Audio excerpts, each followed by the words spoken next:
Marc Auburn, notre invité ce soir.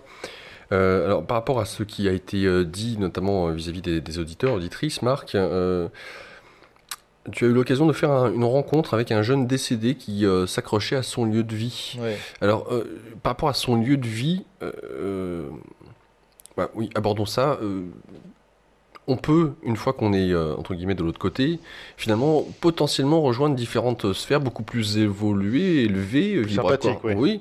oui. Et certains d'entre eux décident de rester très proches de ce plan-là. Alors, ils le décident, oui, de manière indirecte, c'est-à-dire ils sont tellement accrochés à leur mode d'existence parce que, bon, ils ont de belles baraques, une belle bagnole, éventuellement une belle femme ou de l'argent planqué à droite et à gauche.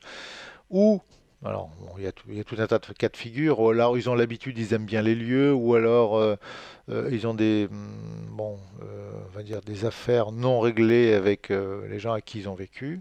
Ça peut être des choses de tous les ordres à peu près. Bon. Une des caractéristiques de ces gens-là, c'est qu'ils vont au moment de la mort emmagasiner le plus possible d'énergie éthérique avec eux, ce qui leur permet de rester à proximité du plan physique. Même s'ils ne s'en rendent pas compte, c'est ce qui se produit.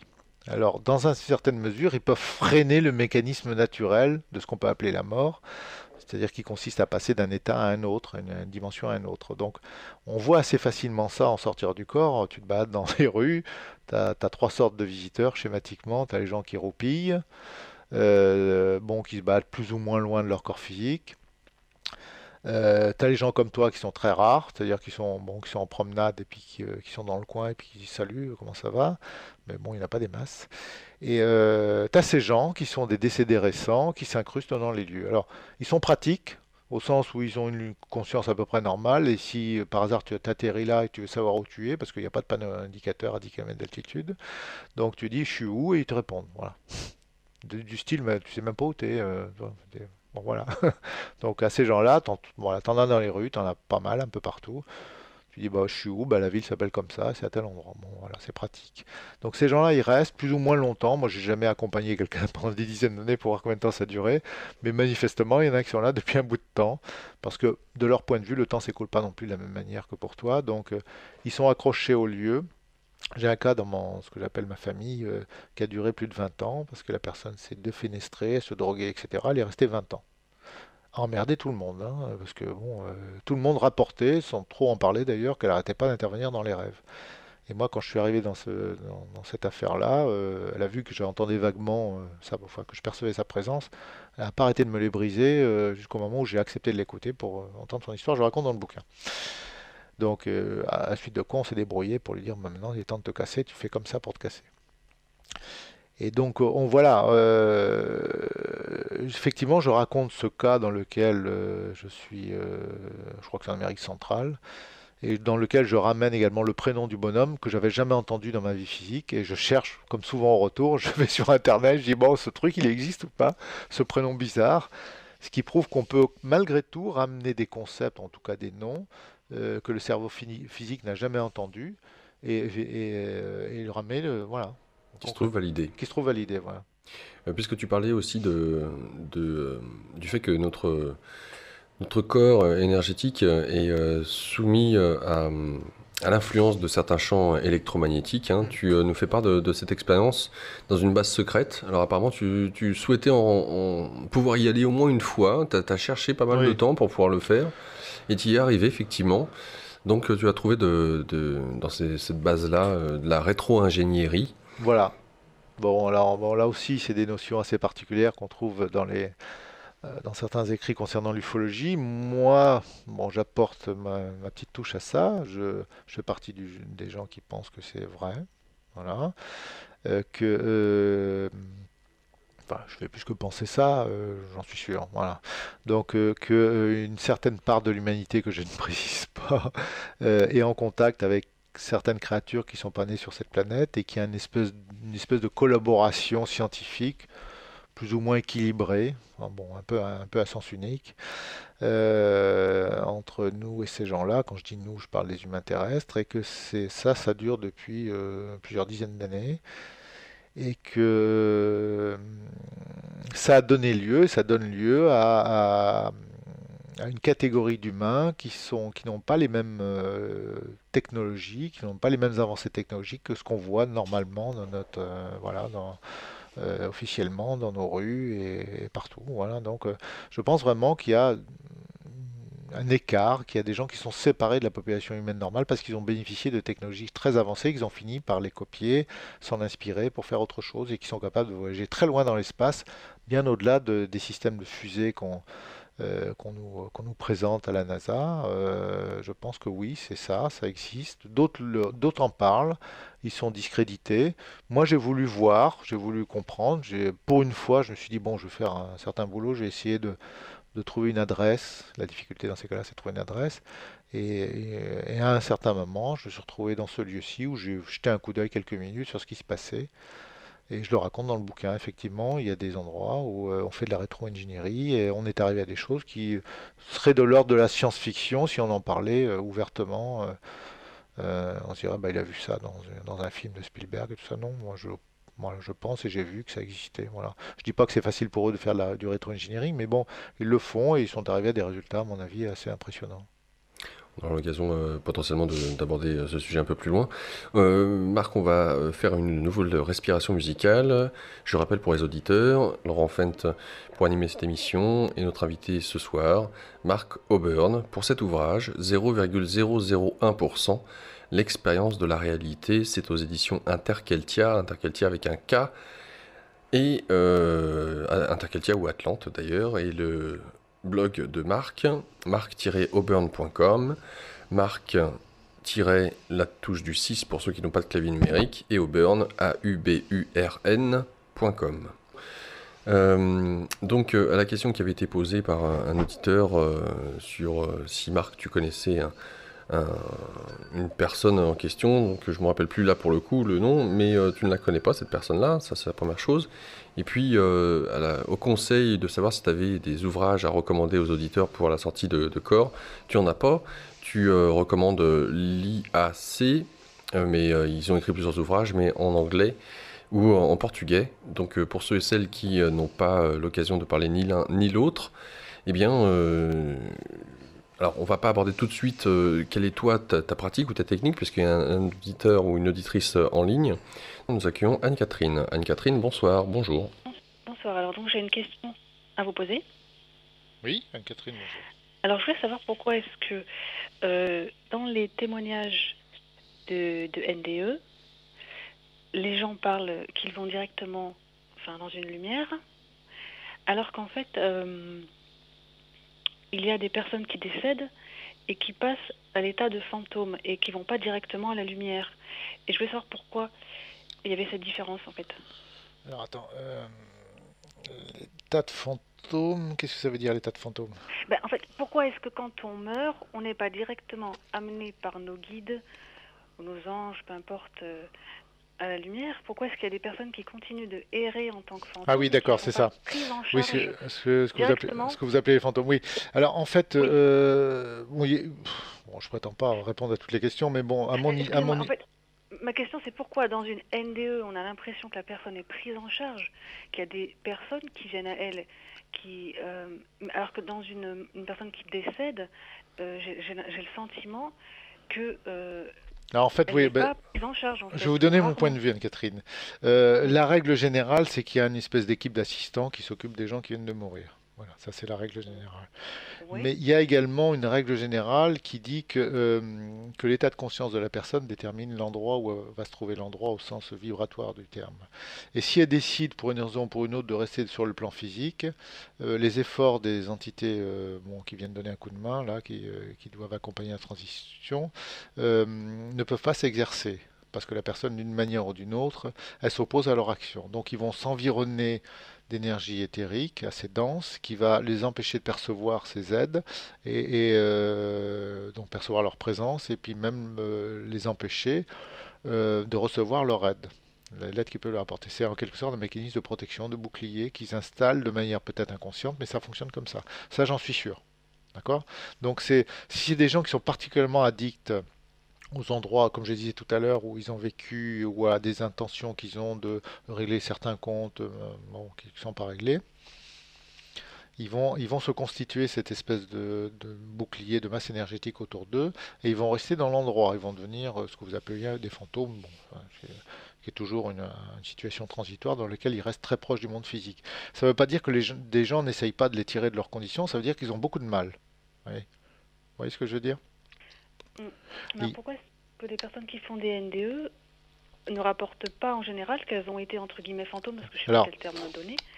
Pourquoi elles disent pas, bah voilà, moi j'ai erré autour de ma maison pendant 3 mois alors et les après j'y gens, suis revenu. les gens qui font un NDE, par définition, ce sont des gens qui ne sont pas morts, des gens qui ont fait l'aller-retour. Et conjugué au Mais fait, pourquoi est-ce que eux ils ont la chance de faire l'expérience d'aller à un point beaucoup plus loin que conjugué, certaines oui, personnes ce qui sont des décèdent? bonnes questions que je me suis posées aussi. C'est conjugué au fait que ces gens-là ramènent le souvenir. Parce que moi, je me suis posé la question, quand j'ai travaillé Oui. sur ces questions, sur ces histoires-là, je me dire, bon, qu'est-ce qui fait que certaines personnes se souviennent de leur sortir du corps de manière tout à fait limpide? Qu'est-ce qui fait que dans ces gens qui subissent je sais pas, des arrêts cardiaques au cours d'opérations, etc., simplement une part rapporte une NDE et la majorité ne rapporte rien du tout? Je me suis posé la question inverse, parce qu'on peut se poser la question pourquoi est-ce qu'ils ramènent des NDE, mais pourquoi est-ce que, bon, les deux tiers, par exemple, 75%, ne ramènent aucun souvenir? Est-ce que ces gens-là n'ont rien vécu? Donc, posons la question autrement. Vous voyez ce que je veux dire? Oui, je vois. Est-ce qu'ils n'ont rien vécu ou est-ce qu'ils n'ont pas ramené le souvenir de manière correcte? Parce qu'on sait, moi je sais qu'il y a cette espèce de barrière qui peut s'installer dans laquelle, brutalement, quand on réintègre le corps, on peut très bien retomber dans l'amnésie la plus totale. Donc voilà. D'une manière générale, je reprends ce que je disais tout à l'heure, il y a un coup de main qui nous est donné par des gens qui nous accompagnent, même tout au long de la vie physique, parce qu'on a des gens qui nous assistent, voilà, et ils peuvent se manifester de manière très tangible. Moi, ça a été le cas dans ma vie, même que si je demandais rien, ils se manifestaient. Et c'est encore le cas en ce moment, ces dernières semaines. Même si je leur demande rien, ils font quelque chose que je leur ai pas demandé. Bon, voilà. Vous pensez que vous les qualifiez de guide ou... Non, moi j'appelle ça des amis, c'est-à-dire, d'après moi, il n'y a pas une question de hiérarchie. Ouais. Peu importe le nom qu'on leur donne, ce sont des gens qui font un certain travail bénévole, qui ont plaisir à faire et que nous on pourrait faire à leur place. Voilà, tout simplement. Moi je les vois plutôt comme des espèces d'amis, euh, des gens de la famille, si on veut par là. Voilà. Pour moi, ils n'ont pas la notion de hiérarchie, quelque chose d'assez enfin, terrestre, on va dire. Voilà. Ce sont des gens qui sont bénévoles pour faire ce genre de job. Voilà, ce genre de mission. Oui, mais par exemple, tout à l'heure vous avez dit que c'était l'intention de la personne qui fait qu'on se réincarne, Oui.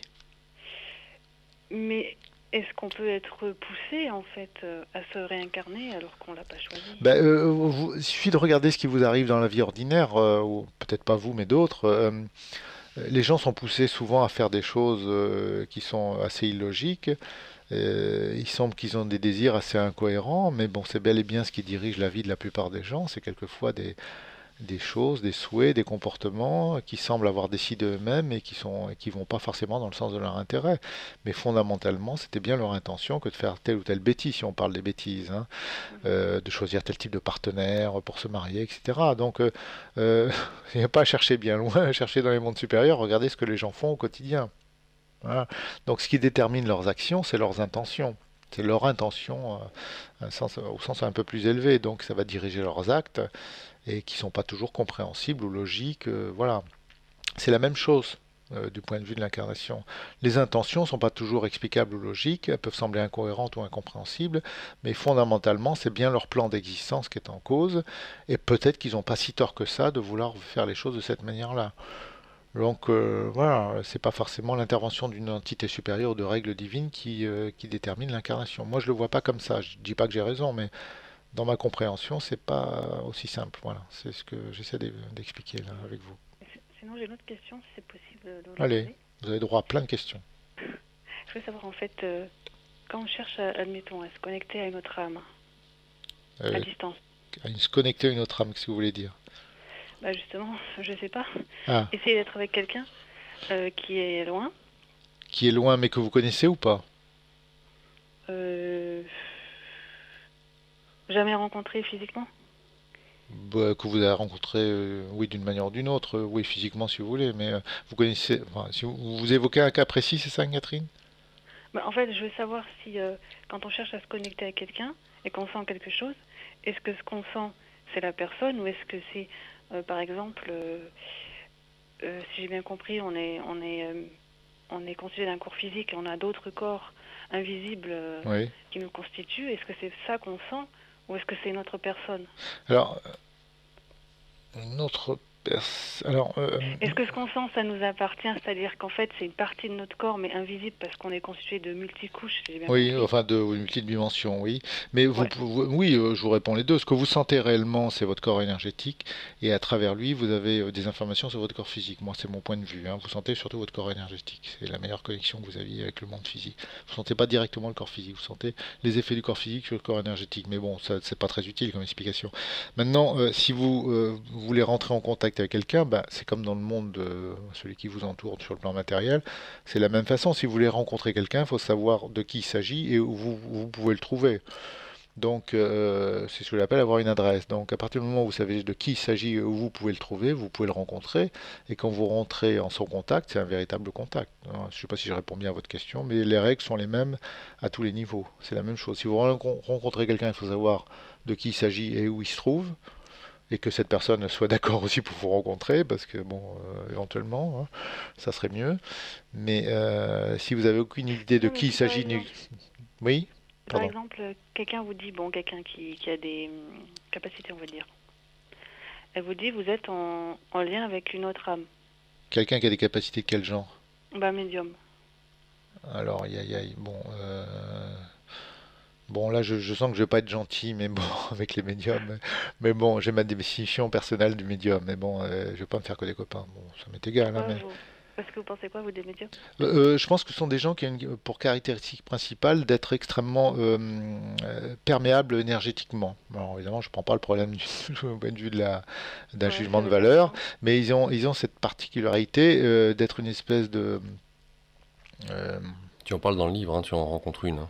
ouais. Donc, vous voulez euh, dire qu'en fait, c'est plutôt de la télépathie qu'ils font avec nous et du coup, ils Non, nous même, racontent non, ce qu'on non, veut je dis entendre? pas ça. Je dis pas ça. Je dis que, bon, si vous voulez que je réponde un peu plus directement à votre question, la nature profonde de ce qu'ils font induit que de toute façon, ils récoltent un certain nombre de choses dont ils connaissent pas la provenance.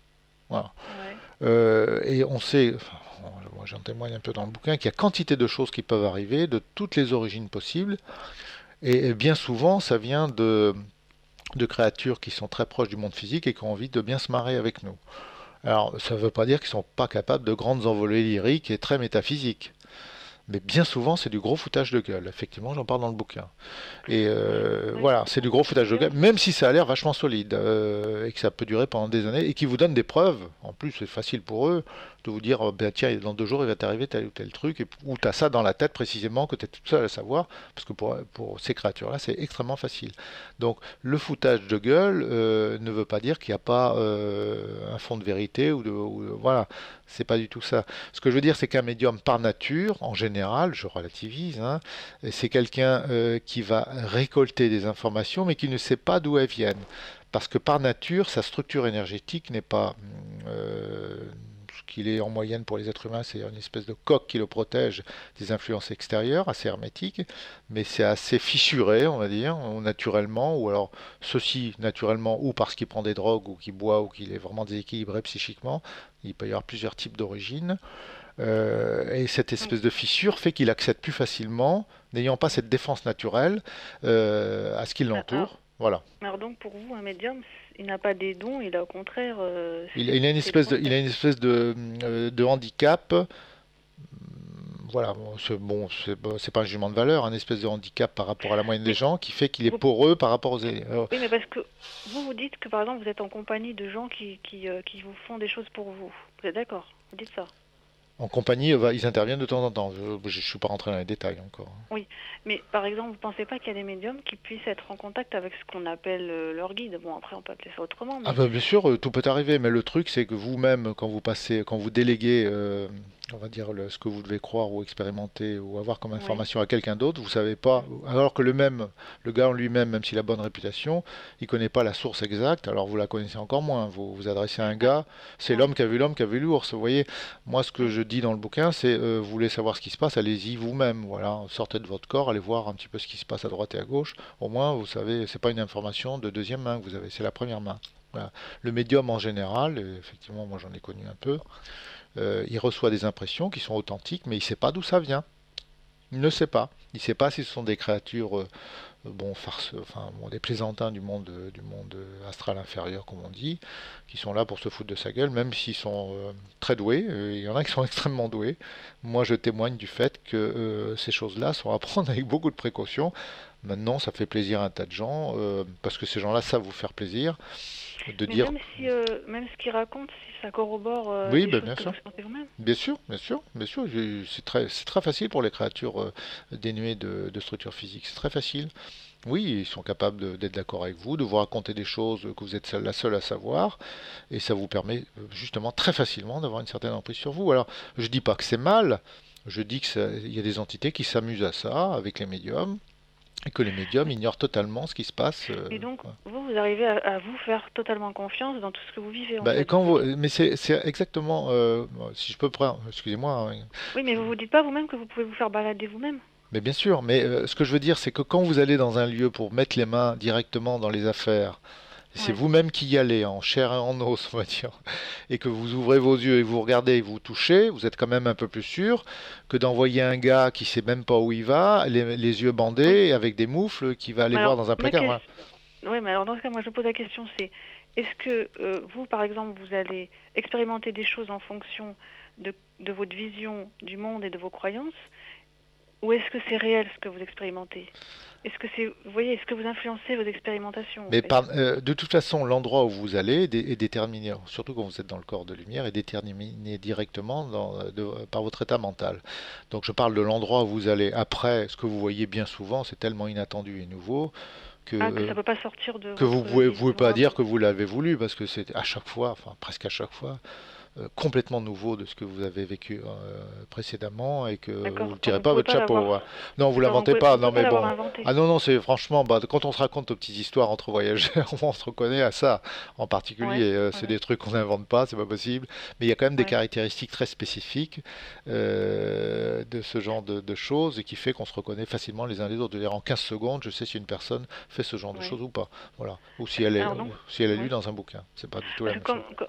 comme il y a des spiritualistes qui disent que tout est illusion, alors vous voulez dire que non, il y a une réalité qui existe Alors en ça fait. c'est voilà bon, écoutez moi vous faites comme vous voulez mais moi ces Mhm. gens-là bon, moi aussi je peux dire ça bon tout est illusion et après bon voilà c'est très bien ça fait très religion orientale et partant de là on fait Ouais. quoi toute illusion bon oui alors c'est vrai d'un certain point de vue dans le monde astral où j'explique parce que c'est la réalité que toute projection de l'esprit s'actualise autour de nous et qu'il faut faire attention et j'explique comment j'ai passé moi tous ces caps-là, me méfier de tout ça. Premier truc que j'ai essayé de faire pendant des années, c'est de dissoudre tout ce qu'il y avait autour de moi. Parce que mon obsession, c'est de me dire, est-ce que c'est pas une de mes créations mentales? Donc j'explique que c'est la règle, que dans les mondes supérieurs, le pouvoir de création de l'esprit est absolument gigantesque. Et c'est exactement ce qui est dit dans le livre des morts tibétains. Quand on le lit attentivement, on voit que on rabâche en permanence à l'étudiant, enfin au nouveau décédé, au nouvel arrivant, que quoi qu'il voit, de toute façon, ça a de grandes chances d'être la projection de son propre esprit. Mais à partir de quand ça n'est plus la projection de son esprit et c'est entre guillemets la À partir réalité du alors? moment où vous êtes dans un monde consensuel, et C'est le quoi monde ça? consensuel, c'est un monde solide qui a été créé, malgré tout créé, parce que on peut même considérer que le monde physique a été créé de manière consensuelle, Ouais. et qui ne dépend pas de votre idée du moment, et qu'il est stable et solide parce qu'il a été bâti par un grand nombre de personnes et on va dire sur une plage temporelle très large. C'est comme ça que les mondes supérieurs se sont bâtis. Voilà. Ils ont l'air stables et solides, d'abord parce qu'ils vibrent à la même fréquence que vous, ensuite ils ont une existence longue dans le temps. Mais même la stabilité du monde physique, elle est relative. Si vous regardez à l'échelle temporelle une ville, même comme Paris, vous la regardez sur 20 000 ans, vous voyez qu'elle évolue très vite et qu'elle va finir par se détruire et disparaître totalement. Voilà, bon, c'est comme ça. C'est une question de point de vue, de vision. La stabilité du monde physique ou des mondes non physiques est vraiment une question de point de vue. Voilà. Donc, mais il y a une réalité, effectivement, objective, c'est celle qui ne dépend pas de votre état mental à proprement parler de manière directe. Et est-ce que la vie physique incarnée, ça dépend de notre état mental ou non, c'est Bien sûr. consensuel? Bah, vous voyez bien. De toute façon, ce que vous décidez au quotidien, ça dépend de votre état mental. Là où vous allez aller, où vous allez vous promener quelque part, ça dépend de votre décision, de votre intention. La manière dont vous construisez votre vie, dont vous opérez vos choix au jour le jour, à chaque seconde, c'est de l'ordre de l'intention et du libre arbitre. Donc c'est oui, c'est quelque chose que vous faites de manière intentionnelle, c'est de l'ordre du consensuel. Et collectivement, on décide de penser tous de la même façon. Donc on bâtit le monde dans lequel on est par consensus collectif. Si on le trouve pas très chouette, pas très sympathique, on l'a bel et bien bâti ensemble. Donc vous pensez qu'on a un libre arbitre ou pas? Oui, Ouais. si on veut s'aventurer dans ce genre de spéculation pour se faire plaisir, oui. Mais bon, je pense pas que la question mérite vraiment la peine d'être posée. Enfin, excusez-moi. Et, Pas plus que la question de la relativité de toute chose et que tout est illusion. Moi, je ne peux et, pas m'empêcher quand une personne me sort ce genre de platitude qui ne dit absolument rien, qui joue à l'être éveillé. Bon, voilà, pour moi, c'est pas digne d'intérêt du tout. et sinon, vous pensez quoi de la notion de soi supérieur et tout ça? Oui, oui, j'en pense quelque chose de précis. Oui. Je raconte dans le livre et je l'ai raconté ce soir que je me suis rendu compte de l'existence de cette chose-là de manière très expérimentale, puisque je me suis rendu compte de son action sur ce que j'appelle moi au cours de certains voyages. Je me suis rendu compte qu'il y avait une partie supérieure de moi-même qui prenait la direction des opérations et que même si j'étais contre au début, de toute façon, c'est lui le chef. Et puis, D'accord. Et oui, ma question, c'est est-ce que chacun a un soi supérieur ou est-ce que c'est un soi supérieur général pour tout le monde? C'est le même être pour tout le monde. alors, vous avez deux façons d'aborder les choses. D'abord, si vous considérez le soi comme étant quelque chose de limité et de séparé, si vous voulez considérer les choses comme ça, oui, vous pouvez vous dire, de ce point de vue-là, que vous avez un soi séparé des autres êtres.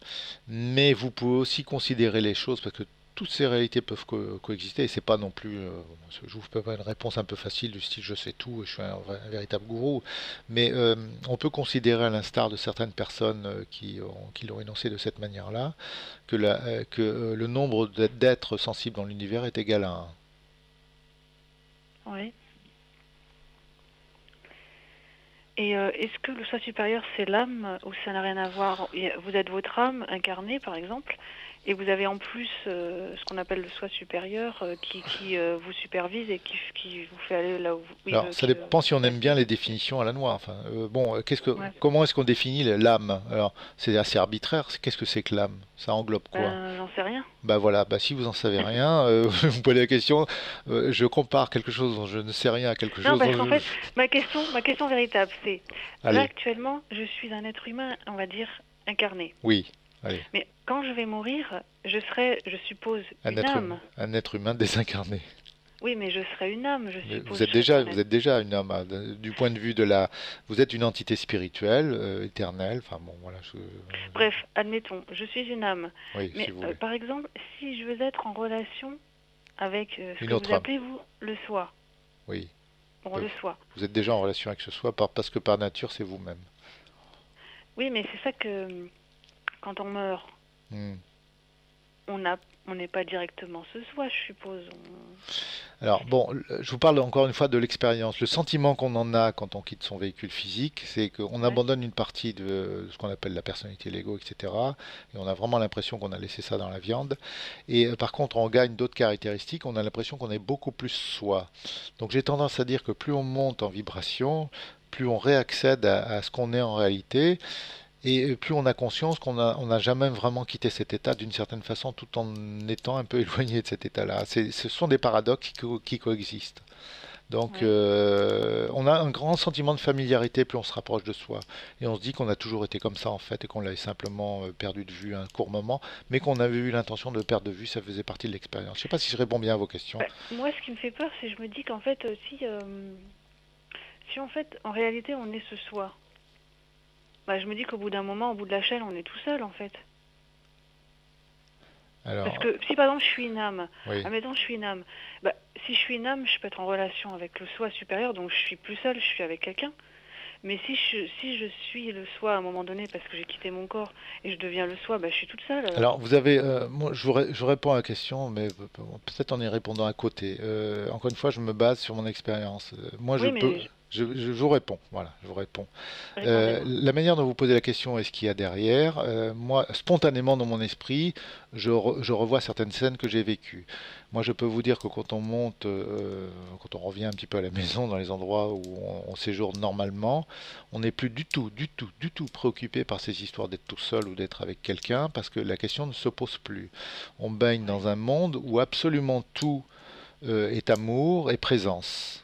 Donc la question d'être avec quelqu'un ou avec personne est absolument égale, que vous soyez avec quelqu'un ou avec, pas de manière métaphorique, hein, que vous soyez seul ou avec quelqu'un, vous êtes exactement dans le même état de plénitude et environné d'amour à l'intérieur et à l'extérieur, exactement comme si vous étiez avec quelqu'un d'autre. Dans ces mondes-ci, c'est comme ça que ça se passe.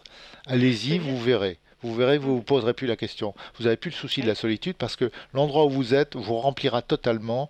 Que vous soyez avec quelqu'un, c'est bien. Si vous êtes toute seule, de toute façon, il vous manquera rien.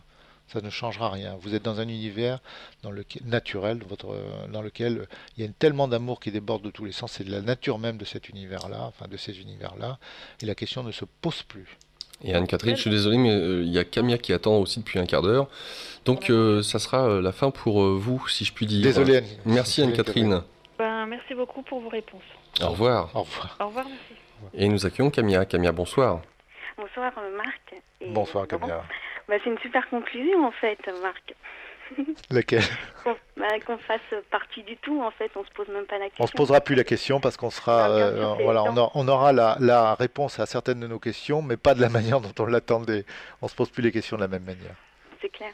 Ouais. C'est tellement puissant que souvent dans les films de science-fiction ou dans notre mental d'humain, on se dit souvent que l'amour en fait c'est un sentiment humain et on a Oui, des leçons à donner à d'autres êtres, oui, alors que pas du tout en pas du fait. tout. L'amour il est partout dans l'univers Oui, et donc on n'a pas de leçons à donner à qui que ce soit en fait, voilà, finalement. voilà. C'est même le fondement. Je pense que là, c'est quasiment la matière de la conscience et de l'univers. Et donc, on n'a pas besoin d'aller en chercher plus. De toute façon, c'est notre essence propre et on n'est jamais seul. C'est ça. Et oui, et pour moi ça a été une des clés aussi. Et une autre clé qui a été qui est aussi pour moi, c'est le terme de conscience en fait. Je savais pas que en fait, j'avais pas encore compris le sens en fait du terme conscience. Mais je pense que c'est un mot vraiment puissant en fait. Oui, Vous voyez ce que je veux dire? oui. Mais bon, moi je suis pas une intellectuelle, donc je vais pas vous parler de philosophie, des choses comme Alors ça, parce que c'est pas mon truc. ça va vous faciliter les choses, Camilla, pour comprendre les choses. Le fait de ne pas être une Il faut intellectuelle. l'expérimenter en fait pour Oui, moi. ouais, c'est mieux. En fait, des fois, vous n'avez même pas besoin d'explication, il faut juste expérimenter C'est et vous ça, dites, bah, je sais, c'est tout, c'est comme ça. c'est ça. Et donc moi, ma question, c'était la suivante. En fait, bah, c'est très bien que l'auditrice est passée avant moi parce qu'elle a parlé des médiums. Et donc, moi, je voulais savoir quelle était pour vous la différence entre voyage astral et le channeling, en fait. Le channeling, alors voilà, moi j'ai donné ma définition, mais voilà. Bon, Mais la channeling qu'on fait par soi-même, en fait, pas par ah. l'intermédiaire d'un médium. Alors bon, là aussi, quand vous, ok, bon, vous pouvez faire du channeling vous-même, mais vous savez pas à quoi vous connectez. C'est ça le problème, parce que vous ouvrez en quelque sorte une porte où c'est un peu comme si vous baliez sur Internet sans savoir à qui vous avez affaire. Vous établissez une connexion, mais vous savez pas qui est derrière. Il peut vous raconter n'importe quoi, comme sur Mythique ou ailleurs. Donc, Oui, mais en même temps, le voyage astral, c'est un peu ça non, aussi. pas du tout, pas Non. du tout. Là, vous y allez vous-même. Voilà, vous y êtes. Vous allez voir par vous-même, vous allez toucher, voir, ressentir direct. Voilà. Parce que quand j'entends par channeling, en fait, je sais pas ce que c'est un voyage astral, en fait, pour moi. En fait, moi, quand je parle de channeling, c'était comme si c'était votre esprit qui voyageait et non votre corps. Alors Vous bon, voyez ce que je ça, veux dire? le channeling au sens, Alors ça aussi abordé dans le livre et tu as été très surpris d'ailleurs. ouais, au sens où le chat m'attaque littéralement à coups de poing. Il est très copain avec moi, ce chat, ou cette chatte, pardon. Et donc, d'une manière générale, ce qu'on appelle du channeling, c'est cette espèce de porosité énergétique qui fait que les gens euh, ont une disposition naturelle à recevoir des informations, des impressions des mondes qui nous entourent, inférieurs ou supérieurs. Ils sont poreux d'un point de vue énergétique par structure naturelle, à cause de certains traits psychologiques qui peuvent être pathologiques ou parce qu'ils prennent des drogues ou de l'alcool. Voilà. Donc, une meilleure Ouais, bon, c'est pas trop mon cas, hein, Marc. Hein. Non, mais je vous crois. Alors, bon, Non, voilà. pas du tout, hein, je me sens très équilibrée. Je suis contente Mais c'est parfait. Mais de la vie sur je Terre. vous parle la plupart des gens qui font profession d'être.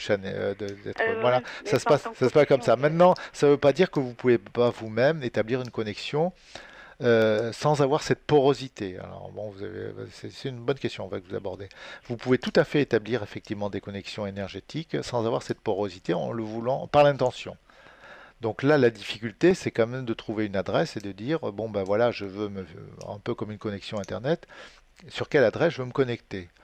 Et sans connaître exactement la personne ou le monde dans lequel vous voulez vous connecter, c'est pas de la tarte que d'y arriver, vraiment. Vous pouvez pas dire, bon ben, je vais me connecter au hasard sur la personne qui me rendra le plus service sous tel ou tel aspect. C'est pas comme ça que ça Non, je pense fonctionne. pas, mais vous avez donné une clé qui est intéressante. En fait, c'est l'intention, en fait. Oui, voilà, l'intention Et donc, était. il faut accepter, en fait, enfin, pour moi, ce que ça a été le cas, en fait, c'était d'accepter de mourir, enfin, entre guillemets, mourir symboliquement, en fait. Hmm, Et ce que je veux dire, avoir une transformation et oui, laisser plusieurs étapes, en fait. oui, oui, je comprends ce que vous dites, oui, effectivement. Voilà, c'est un peu mystique, mais je suis pas du tout mystique, hein, vous inquiétez pas. Mais il est très rationnel d'être mystique, mais d'accepter de mourir, je comprends ce que vous voulez dire. Ouais. Voilà. Ouais, oui, donc oui, vous pouvez absolument vous connecter volontairement sans avoir cette porosité. Avec la difficulté malgré tout, c'est de tomber un petit peu au hasard et au début sur des gens qui sont pas, enfin, des entités qui sont pas forcément ce que vous auriez souhaité ou demandé. Et Oui, je comprends bien, mais moi, je me dis souvent que plus j'ai peur, plus je vais attirer les choses oui, négatives, en fait. voilà, C'est vrai qu'à un moment donné, plus vous avez peur, plus vous avez peur, plus vous avez mais tendance à je vais attirer pas les gens qui vont vouloir mentir. jouer C'est avec vrai qu'à un vous. moment, on a forcément peur, mais pas peur de cette façon-là, en fait. C'est pour ça Il y que a la peur d'attirer des choses négatives et la peur de découvrir des choses nouvelles. C'est différent, en fait. oui, mais ces peurs conjuguées, qui sont assez, bon, assez proches quand même l'une de l'autre, vont attirer en général, pas toujours, ça peut être des entités qui vous veulent du bien, qui vont vous protéger de ça parce que c'est vos amis. Il y a aussi tous les farceurs des mondes, enfin ce que j'appelle les plaisantins et les farceurs, qui vont vouloir jouer avec vous parce que vous êtes vulnérable et rigolote, et de leur point de vue, encore une fois, c'est pas bien ou mal, c'est comme je joue Ouais. avec ce chat Mais je me dis que c'est pas grave. Non, c'est pas grave, voilà. De Chacun leur point de vue, s'amuse. c'est pas grave, voilà. Et Oui. vous Et finirez, je me dis en même temps, peut-être que moi, je m'amuse aussi voilà, vis-à-vis vous de... finirez par comprendre de toute façon, mais ne vous laissez pas facilement embobiner par des choses que vous pouvez pas vérifier vous-même en direct.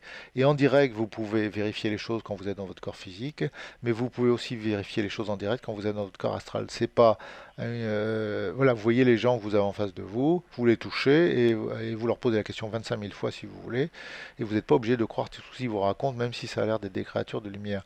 Donc, vous avez votre discernement, mais allez voir les choses directement. Ne déléguez à personne le fait d'avoir un avis sur tel ou tel sujet. Moi, c'est le conseil que je donne dans le Oui, bouquin. c'est ça, oui. Voilà, allez-y Mais voir j'ai passé vous-même. cette étape, en fait. C'est vrai qu'à un moment donné, je consultais un peu les thérapeutes, un peu à droite, à gauche, Hmm, mais je me dis que les réponses, en fait, on les a déjà, et bon, bien sûr. elles sont en nous, en fait. Elles ne demandent qu'à être révélées. Alors bon, les thérapeutes peuvent vous donner un coup de main s'ils sont sincères et s'ils n'ont pas envie de Oui, vous pomper en tout même temps, je votre suis tombée argent. sur les bonnes personnes. Ah bah c'est bien, Mais c'est après, j'ai possible. découvert que j'ai... Oui, mais Hmm. en même temps, j'ai eu cette chance-là quand même. Je suis tombée sur des bonnes personnes, en fait. Ben voilà, donc bah, Je suis contente. c'est une bonne intention et voilà, l'intention vous a dirigé vers les bonnes personnes. D'accord. Et j'avais une autre question aussi, c'est Vous êtes que... contente d'être à un moment- heureuse alors? Oui, je suis contente d'être heureuse. Et j'aimerais bien que tout le monde puisse connaître ça. Ça peut pas être arrogant, mais c'est pas grave. Hmm. C'est ce que je ressens. Bon, bref. Oh, vous êtes sympa, Donc, vous.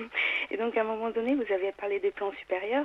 Et donc, de la façon dont vous avez raconté, j'avais l'impression que c'était un peu lisse, où les mondes, enfin, les niveaux supérieurs, c'était des niveaux plutôt homogènes, contrairement à notre niveau de plan, où c'est très varié, en fait, Alors chez oui, les humains. oui, Ça non, mais passe du c'est vrai que percepteur jusqu'aux c'est personnes absolument vrai. vertueuses. Quand on est dans le monde physique, on voit une grande diversité en termes on va dire d'entités intelligentes et on a une grande variété. C'est vrai que plus on monte dans les mondes supérieurs, comme la règle, quand on s'éloigne du monde physique, c'est l'endroit où je me trouve. Je commençais par énoncer un théorème, l'endroit où je me trouve dépend directement de mon état de conscience, et c'est une seule et même chose. Plus on monte dans des mondes qui sont fluides et dans lesquels, on va dire, l'inertie matérielle est faible, plus on a tendance à regrouper effectivement, naturellement, les âmes qui sont au même niveau d'évolution ou de pensée, ce que vous voulez. Donc l'homogénéité, c'est vrai, plus on monte en haut, plus c'est vrai. Et plus on descend, moins c'est vrai. Vous avez raison, vous touchez du doigt des choses qui sont très précises. Vous êtes bien avancé, vous, Camille. Mais par contre, j'avais une question aussi pour vous. C'est que souvent dans les ouvrages spirituels, bon, moi je suis pas une grande lectrice, mais c'est vrai que j'ai tendance à feuilleter les ouvrages au fil du hasard. Oui. Et donc, il y a souvent une expression ou un adage qui dit tout ce qui est en bas, tout ce qui est en haut est comme en bas ou quelque chose comme Oui, ça. oui. Alors ça, c'est un truc qui vient des hermétistes. Alors, D'accord. Et vous, qu'est-ce que vous comprenez de votre expérience de cette phrase en fait? bon, moi, les phrases comme ça, bon, c'est gentil, c'est sympa pour briller en société, mais c'est pas faux non plus, hein. C'est-à-dire, vous pouvez effectivement transposer relativement ce que vous constatez à un certain niveau, à un niveau supérieur, pour vous aider. C'est peut-être un outil préalable de compréhension à un univers qui vous est pas encore accessible. Vous utilisez cette technique-là en disant ce qui est en haut et ce qui est en bas, donc ce qui est en bas et ce qui est en haut. Donc voilà, par récurrent, je me dis, bon, j'imagine que ça peut se passer de telle ou telle façon. Mais c'est quand même mieux d'aller y fourrer son nez soi-même, même si c'est un nez spirituel ou de lumière.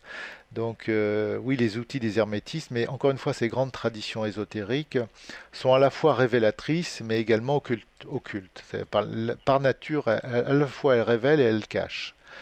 Donc, dans tous ces énoncés, comme dans tous les nombres magiques qu'on entend à droite et à gauche, bon, je suis tombé sur des gens qui vont me parler du chiffre 12, du chiffre 7. Moi, je prétends pas tout connaître, mais j'ai jamais rencontré de fichtre et enfin, de solidité que ce soit. Quand on me parle de 7 mondes, moi, j'ai jamais 7 mondes, je vois pas à quoi ça peut correspondre. Je dis pas que je sais tout, mais et les 12 trucs, et les 12 sages, et tout ça, oh mon Dieu, alors là, voilà. Ça fait partie de la même panoplie, les chiffres magiques.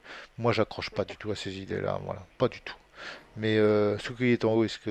bah, oui, c'est vrai, ça fonctionne, mais Et de quelle façon ça fonctionne pour vous en bah, fait? ça vous aide. Moi, à rien, personnellement. Bon, Alors Camille, il te reste 1 minute avant que tu sois coupé par la technique. mais Ben, je raccroche et je vous laisse répondre. ouais, ok, non, non, mais il n'y a pas de Merci. problème. Il va me- Merci à toi Camilla. Euh, Au revoir. moi, ça ne m'aide pas, mais effectivement, c'est un outil qui peut t'aider, qui peut vous aider de manière transitoire, sachant que de toute façon, l'expérience directe au plan qui est concerné est bien préférable au fait de pouvoir transposer ce qu'on observe à un certain niveau sur un autre niveau. Voilà. Bon, c'est mon point de vue. Tout le monde ne sera pas d'accord avec moi, je respecte ça. Et nous accueillons Jean-Claude. Jean-Claude, bonsoir, bonjour. Oui, bonsoir. Bonsoir. Je suis désolé, je suis un peu confus, un peu perdu. Je voulais vous poser une question, monsieur, Oublie. s'il vous plaît. C'est par rapport aux bases astrales. Oui. Qu'est-ce qui fait qu'on puisse aller que l'on peut aller dans le bas astral alors que lorsqu'on a par exemple une NDE, on va justement vers cette lumière qui est amour. Alors je sais que vous avez donné énormément d'informations et j'avoue que c'est moi qui suis complètement perdu, j'en suis désolé. Non, mais il n'y a pas de problème, je vais vous répondre. Si vous fouillez bien un peu les témoignages sur les NDE, vous allez trouver ce qu'on appelle les NDE négatives. Dont on ne parle jamais, justement. Dont on parle pas souvent.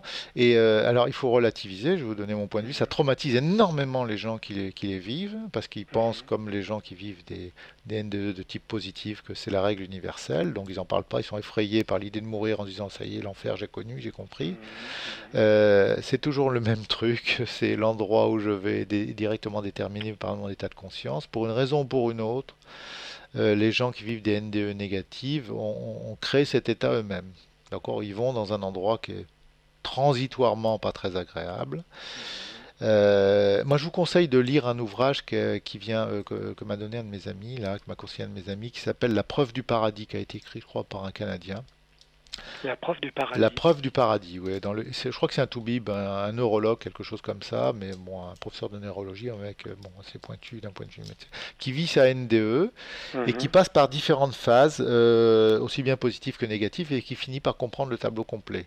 Moi, je vous conseille de lire ça et de le raccrocher à ce que je tente d'expliquer, comme quoi ces histoires de NDE, effectivement, recouvrent une seule et même réalité, et qu'on va à l'endroit où notre état mental est prédisposé à aller. Alors, mais c'est souvent de manière transitoire. On commence dans ces NDE négatives, et c'est à mon avis une des raisons pour lesquelles un tas de gens reviennent d'expérience au seuil de la mort sans en rapporter le souvenir, c'est tellement pénible ou tellement difficile à se souvenir, ça peut être le contraire, que le cerveau physique préfère complètement censurer le souvenir. Bon, je pense que c'est ce qui explique, je ne suis pas certain, mais je pense que c'est ce qui explique qu'on n'y ait pas 100% de personnes qui font un arrêt cardiaque qui rapportent une NDE. Parce qu'on peut se poser la question dans l'autre sens aussi, pourquoi est-ce que tout le monde ne rapporte pas une NDE à l'approche de la mort, en tout cas d'un arrêt cardiaque ou quelque chose de ce genre-là.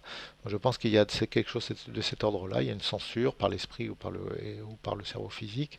Donc si je suis dans un état de conscience qui m'y prédispose, je vais rentrer dans un monde, je vais synchroniser dans un monde où je vais matérialiser autour de moi, les deux peuvent se conjuguer, exactement ce qui est raconté dans le livre des morts tibétains.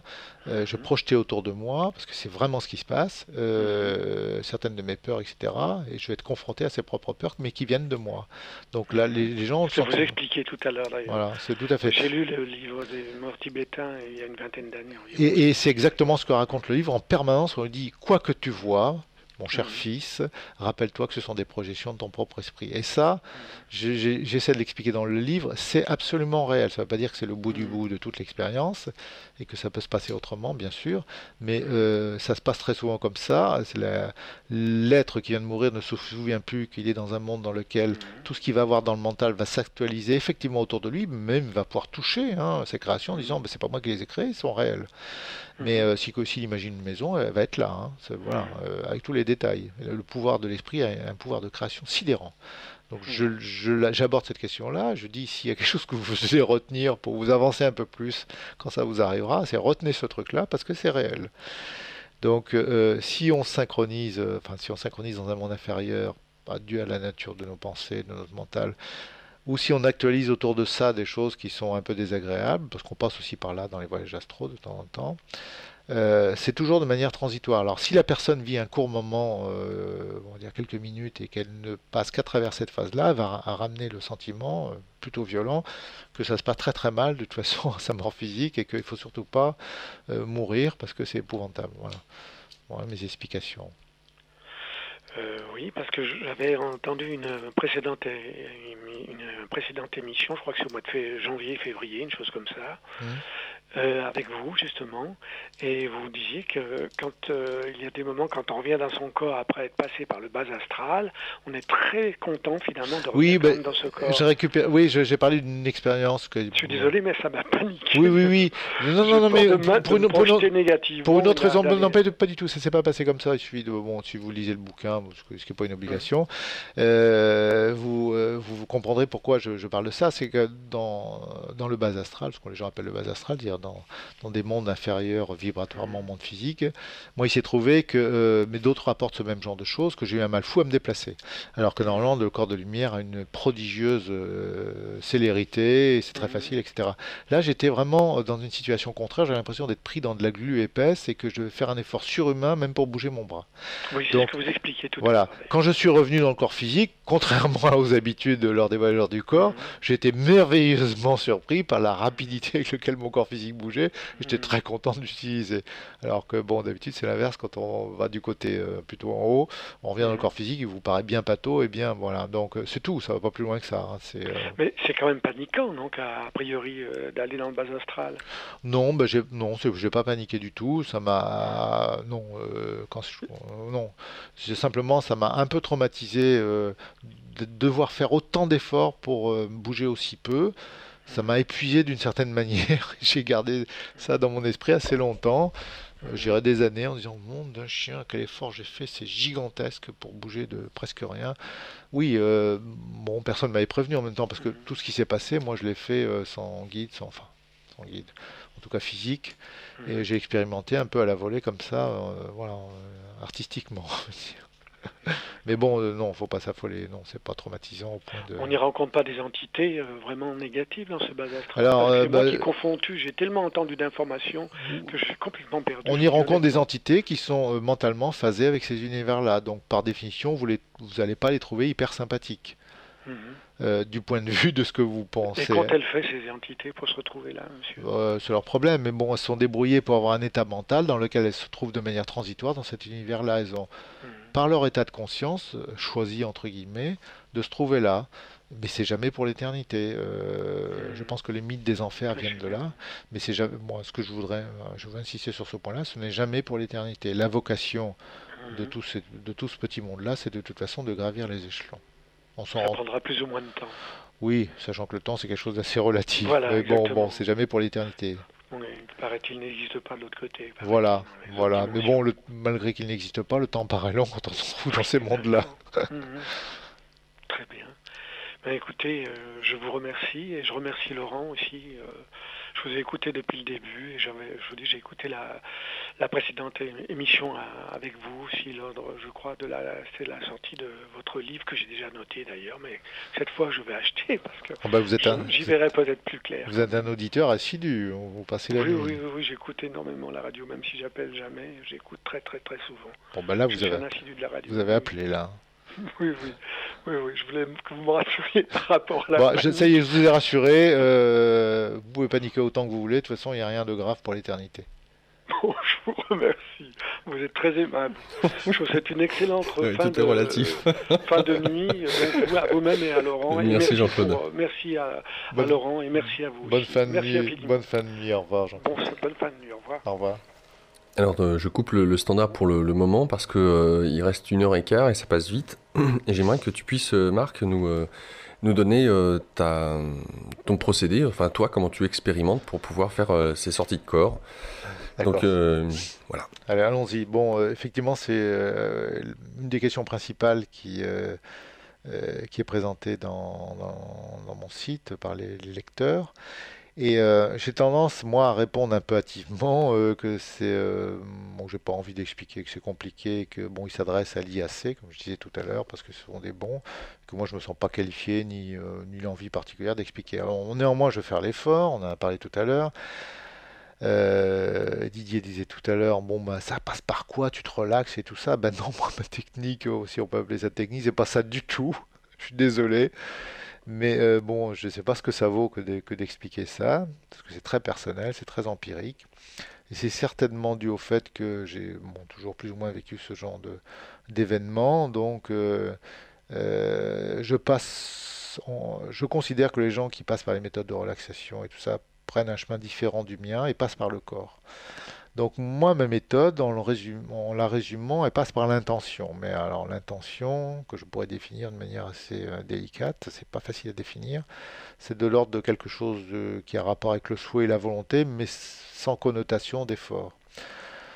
Et ça doit être malgré tout une intention très pure et très forte, comme de l'acier. L'intention correctement produite va générer une certaine forme d'activité énergétique automatiquement. Donc je passe pas par le bas entre guillemets, je passe par le haut. Il y a une retombée rapide et même quelquefois très rapide sur l'activité énergétique qui elle-même, par effet domino, va avoir un effet sur le corps. Vous voyez par exemple, je donne un exemple concret, on peut effectivement passer par le corps en disant commence par me relaxer, je suis lourd, je m'enfonce dans le tapis, etc. Une intention bien construite va avoir un effet sur l'énergie et l'énergie très rapidement va provoquer cette espèce de relaxation, voire de catalepsie du corps physique, sans l'avoir vraiment désiré, en passant par l'intention. Bon, je ne sais pas si je suis clair, je pense que je ne suis pas. Mais bon, voilà, arrête de juger, vas-y. Non, mais j'aime bien me juger, pourquoi pas, là, je vais continuer. Donc ça, c'est ma technique, je ne dis pas que ça va fonctionner pour tout le monde, mais pour l'avoir échangé avec certains de mes lecteurs, je me suis rendu compte que pour ceux qui avaient déjà vécu des expériences hors du corps, quand on discutait de ça ensemble, et bien que certains arrivaient à produire le résultat quasiment sans aucune technique, uniquement en se forgeant une intention telle qu'on l'avait évoquée entre nous. L'intention, c'est la base même de ce genre de choses. Et quelque chose me suggère que c'est également une des forces les plus puissantes de l'univers, voire la plus puissante de l'univers. Voilà, donc l'intention, c'est ma méthode. Donc ton intention, c'est sortir du corps. Et l'intention, Voilà, mais il ne faut pas que ça soit non plus un but, ni quelque chose que je désire ardemment et que je souhaite obtenir dans un délai quelconque. Là, on rentre dans le détail de l'intention. C'est assez particulier de désirer quelque chose sans désirer vraiment que ça se produise un jour, mais bon, c'est quelque chose de cet ordre-là. Quand on apprend petit à petit ce que peut être cette intention et à la forger avec l'expérience, eh bien, on finit par produire le résultat quasiment de manière automatique et très sûre. Et je ne suis pas le seul à le vivre, puisque je me rends compte que d'autres, en discutant avec eux, arrivent au même résultat. J'ai des gens qui m'ont dit, je suis arrivé à ce résultat uniquement avec l'intention, sans plus utiliser de technique. Et ce sont des très bons résultats. Comment fais-tu pour te décharger de l'énergie éthérique? Eh ben, je dirais un peu comme je vais me débarrasser des poils de cette chatte, de ce chat qui est ici. Après, en partant d'ici, je me secoue un peu. Je vais essayer de me débarrasser parce que quand on est pris dans cette énergie, cette glu, parce qu'elle apparaît comme une espèce de glu un peu magnétique, enfin magnétique et chaude et tiède, on essaie de s'en débarrasser en passant ses mains, s'en débarrasser comme d'une cape, ou alors on peut faire des mouvements de balancier très rapides comme si on était sur un rocking chair et qu'on veut s'éjecter du rocking chair. Quelquefois ça fonctionne bien, on se débarrasse de la totalité de la surcharge énergétique comme ça, et puis on voit le paquet d'énergie prendre une forme un peu informe d'ailleurs, et repartir au corps physique, si on est proche du corps physique, où on peut exercer une action mentale et par l'induction mentale se décharger de cette énergie et on la voit qui part par paquet. Il ne faut pas s'imaginer que ça se diffuse comme un gaz dans les faits. On la voit qui part par paquet, exactement quand on se débarrasse d'un tas de glaise autour de soi. Donc voilà. Il faut savoir que la plupart des problèmes rencontrés par les gens qui sortent hors de leur corps, qui sont de l'ordre de la lourdeur, de la relative immatérialité, c'est-à-dire ils sentent quand ils passent à travers un mur, et ça les embête pas de passer à travers le mur, mais ils sentent quelque chose, ou alors ils peuvent littéralement, en voulant traverser quelqu'un, c'est-à-dire un être physique, se heurter à cet être-là et ne comprennent pas, mais en fait ils se heurtent à cause de leur charge énergétique, à la propre charge énergétique de la personne, donc ça provoque souvent une réincorporation avec différents types de problèmes liés à ça, mais bon, ça les empêche d'aller loin du corps physique, ça nous empêche de synchroniser avec des mondes supérieurs, et ça bloque notre vision souvent, et quelquefois ça va jusqu'à la cécité. On sait qu'on est en dehors, on sait qu'on est localisé ailleurs, mais on voit rien du tout. Alors c'est assez embêtant, mais c'est vraiment dû à cette surabondance d'énergie, de glu éthérique autour de nous. Il faut trouver le moyen de s'en débarrasser. Alors chacun sa technique, moi, je fais comme j'ai expliqué. Voilà. Mais ça détermine directement le type d'expérience qu'on va avoir. Voilà. Un autre élément à travers ces sorties de corps dont tu parles à plusieurs reprises dans le livre, c'est l'instinct ou l'énergie sexuelle ou l'instinct de vie. Hmm. Tu nous dis que alors on sera amené à la rencontrer et que contre elle, il n'y a pas besoin de lutter parce que de toute façon on sera perdant. On sera perdant. Alors qu'est-ce que tu veux dire par énergie sexuelle ou Alors, ouais. Alors j'ai abordé, parce que je suis un petit peu audacieux, hein, j'ai abordé cette question-là dans un ouvrage qui est censé être un ouvrage de spiritualité et d'ovni. Mais bon, je me suis dit, après tout, ça fait partie du sujet, on rencontre ce type de problème, autant en parler de manière transparente. Donc c'est pour ça que j'ai un chapitre intitulé Amour terrestre et céleste. Et bon, là, j'explique un certain nombre de choses, qu'on peut utiliser la charge énergétique pour vivre des expériences de type sexuel au sens physique. Plus on est chargé énergétiquement, plus on a des chances d'avoir des expériences qui se rapprochent de ce qu'on peut éprouver sur le plan physique, avec une palette de sensations plus large. Mais en même temps, on a le danger avec ça d'être beaucoup plus rapidement réintégré dans la viande. Donc, premier point. Deuxième point, quand on sort hors de son corps, quand on se désynchronise du monde physique, on est dans un état où tout ce qu'on a réprimé en soi a tendance à se manifester d'un coup. La principale répression qui s'opère quand on est dans un univers comme le nôtre, c'est la répression sexuelle. C'est probablement la force la plus grande qui existe en nous, et on passe notre temps à lutter contre, et en particulier les religions nous enseignent que la première répression qui doit avoir lieu, c'est la répression sexuelle. Et en particulier ces religions, ce que j'appelle primitives, alors c'est pas un terme péjoratif, mais c'est bien ce que ça désigne néanmoins, Par effet rebond, elle s'attaque directement aux femmes, qui ont l'air d'être la cause de tout, comme si les histoires de pulsions sexuelles ne concernaient que les femmes, qu'elles étaient responsables de tout. Donc on commence par réprimer les femmes, c'est la chose la plus urgente à faire, déjà, pour que les gens aillent au paradis. Bon. On a ça à peu près dans toutes les religions monothéistes et même dans d'autres. Bon. La répression de la pulsion sexuelle, c'est la chose la plus débile qu'on puisse faire. Parce que là, on essaie de littéralement se tirer une balle dans la jambe, parce que la principale forme d'énergie qui nous permet d'exister sur le plan physique et d'expérimenter complètement ce plan physique, c'est ça. Au sens large, c'est l'énergie vitale qui se manifeste sous la forme de pulsion sexuelle. D'une manière assez curieuse, ne me demande pas d'expliquer pourquoi, c'est comme ça que ça se passe. Quand on sort hors de son corps alors qu'on est normalement beaucoup moins concerné par des histoires de reproduction physique, on se trouve confronté à cette pulsion sexuelle qui est, à mon avis, énormément d'ordre mental à ce moment-là. Et elle a une puissance absolument dévastatrice. À un moment ou à un autre, ça arrive. Voilà, tout ce qu'on a réprimé, ça se montre. J'ai dit que on laissait dans le corps physique une part de l'ego, mais en même temps, on devient un peu plus que ce qu'on est en réalité. Et comme on a réprimé beaucoup cette chose-là, on est confronté à ça, à un moment. Alors, sous quelle forme? Enfin, ça se manifeste comment? Un prodigieux désir, par exemple. De l'autre côté? Oui. Et envers quoi ou qui? Ah bah, tu peux avoir une pulsion sexuelle sans obligatoirement avoir un objet spécifique pour ça, tu vois ce que je veux dire? Bon, donc, oui, ça peut. Et puis alors, à ce moment-là, tu vas te dire, bon, bah, il faut à tout prix que je la soumise d'une manière ou d'une autre. Voilà. Et c'est dévastateur. Alors, vouloir lutter contre ça, d'abord, c'est beaucoup plus difficile de lutter dans cet état-là. La seule solution, à mon sens, bon, parce qu'on s'habitue à ça et puis on finit par s'en accommoder et à passer ce cap-là, malgré tout. Euh, c'est de négocier en quelque sorte avec la chose en disant écoute, ok, on va assouvir ce truc-là, mais t'attends un tout petit peu s'il te plaît. Hein, si tu lui dis non, non, non, non, non, alors là, bon, on n'y arrive pas. De toute façon, c'est réintégration. On aboutit à quoi? C'est réintégration rapide. Voilà. C'est la lutte, le machin, le truc, c'est en plus la charge éthérique bon, qui a tendance à rester, à stabiliser. Voilà, on a tendance à pas trop s'éloigner du corps, on a tendance à lutter, on est vraiment dans le scénario dans lequel on va être réinjecté dans la viande illico presto. Voilà. Donc ça se passe en général comme ça. La pulsion sexuelle peut être assouvie de différentes façons, entre guillemets.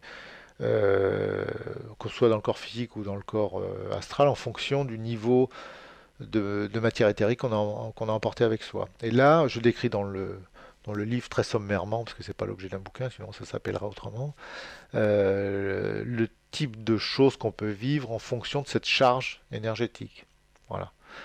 Donc les expériences sont, à mon sens, beaucoup plus variées, beaucoup plus intenses, tout en s'éloignant profondément de l'expérience sexuelle physique, au fur et à mesure où on se débarrasse de la charge énergétique. In fine, avant de vivre des expériences d'amour inconditionnel dans des mondes supérieurs où la pulsion sexuelle a disparu, elle n'est plus là. Elle est remplacée par quelque chose de beaucoup plus sympathique, de beaucoup plus fort aussi. À défaut, on peut vivre cette expérience de fusion dont je parle, qu'on va vivre tous un moment ou un autre, dans lequel les corps astraux des deux personnes qui sont attirées l'un vers l'autre vont s'interpénétrer, géographiquement parlant, un moment comme dans l'histoire du canon qui se refroidit, à un certain moment, et pour vivre une forme d'extase qui est très supérieure à ce qu'on peut vivre sur le plan physique. Et voilà, bon, j'explique un peu ça dans un certain chapitre qui s'appelle Amour céleste et terrestre, parce que c'est réel. Vous allez vivre ça lors de certaines de vos expériences de sortir du corps. Et c'est assez sympathique d'être préparé. Alors, l'occasion de parler des rêves. Oui. Qu'est-ce qui se passe durant notre sommeil? Et puis en même temps, un monde que tu as connecté une fois où tu voyais des couples justement qui discutaient, qui marchaient ensemble les uns avec les autres, et tu as été repéré par je sais plus si c'était un jeune garçon ou une jeune femme. Oui, voilà, un jeune enfant. Bon, je pense que c'était un garçon, mais oui, alors j'ai assisté, bon, sans le vouloir, c'est pas vrai, je suis tombé par hasard sur une espèce de classe nocturne dans lequel, parce que bon, on croit que je pensais même jusqu'à ce moment-là que bon, on s'incarne, très bien, on arrive, on apprend nos leçons. Après, on se barre de l'autre côté, la leçon est finie. En fait, non, c'est plus compliqué que ça. On a une part de l'enseignement qui est dispensée sur Terre, mais durant la nuit, à certains moments, on va vivre des espèces de cours en état de décorporation, qui vont nous aider à compléter nos études. C'est un peu un stage à l'extérieur, si tu veux. Et moi, j'ai assisté à ça, donc j'ai eu connaissance du truc voilà, en visitant une espèce d'école, bon, à la campagne en quelque sorte. C'était une espèce de canyon. Et je me suis adressé à une entité qui était là. Bon, je raconte ça dans le bouquin. Il me dit, je lui dis, mais qu'est-ce que font ces gens-là? Et il m'a expliqué ce qu'ils étaient en train de faire. Et donc j'ai appris l'existence de ce type d'enseignement de cette manière-là. Voilà. Alors l'autre partie de ta question, c'était quoi? Donc de l'amour, entre l'amour divin et l'amour, puisqu'on s'agit des relations homme-femme. Là, c'était des relations de couple d'une manière générale, donc les gens abordaient ces sujets, pas seulement en termes d'hommes-femmes, mais frères-sœurs, et n'importe quel type de duo, parce que le thème c'était les duos, c'est la vie à deux d'une manière ou d'une autre.